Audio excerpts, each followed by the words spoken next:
Go. Pamamasada ng mga kolorong na sasakyan mahigpit na binabantayan ng LTO. Balitang sa chief players ang kanilang Madami naman to ah.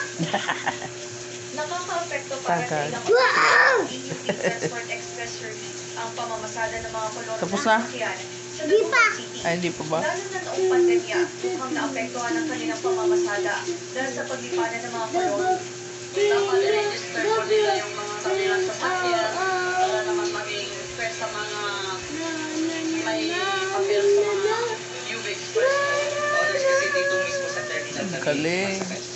Ayon sa LTO Dagupan City District Office, umabot sa 850 na traffic violations ang naitala ng Land Transportation galing ah. Office sa nakalipas na buwan. Bukod sa pagbiyahe na walang paulang lisensya, Tumipat naman, multi-spike. ng sasakyan, may ilan din silang Ha? nakuha na kolor. Hindi, sige. Nagpabala naman ang Land